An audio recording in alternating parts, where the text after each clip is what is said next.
Software ఉద్యోగాలు పోయినటువంటి అనేక మంది అకస్మాత్తుగా ఇది ఆర్టిఫిషియల్ ఇంటెలిజెన్స్ ఎఫెక్ట్ కావచ్చు, అంతర్జాతీయ పరిణామాల వల్ల కావచ్చు, ఉద్యోగ అవకాశాలు కోల్పోయినటువంటి వాళ్ళు అనేక మంది ఇప్పుడు ఏదైతే బెంగుళూరు, చెన్నై, గురుగావ్ తర్వాతన మన హైదరాబాదు ఇట్లాంటి చోట్లన జొమాటోలు, స్విగ్గీలలో లేదంటే గనక ఓలాలు, ఉబర్‌లలో ర్యాపిడోలో నమోదు చేయించుకుని రూ.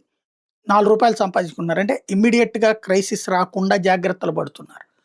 మరికొంతమంది సాఫ్ట్‌వేర్ ఉద్యోగాల మీదనే విరక్తి చెంది, నిరంతరం ఆ స్ట్రగుల్‌తో విరక్తి చెంది హోటల్ వ్యాపారం అనిను, లేకపోతే గనక కుకింగ్ వ్యవస్థ అంటే దాన్నేమంటారు ఇప్పుడు క్లౌడ్ కిచెన్ అంటున్నారు గదా! అట్లాంటి ఏర్పాట్లు, ఇట్లాంటి అడుగులు గూడా వేస్తున్నారు. క్రమంగా సాఫ్ట్‌వేర్ రంగం అన్నటువంటి దాంట్లో ఖచ్చితంగా బ్రతకగలమన్నటువంటి నమ్మకాన్ని సదరు సంస్థలు తీసివేస్తుండటం అనేది ప్రమాదకరమైనటువంటి పరిణామం.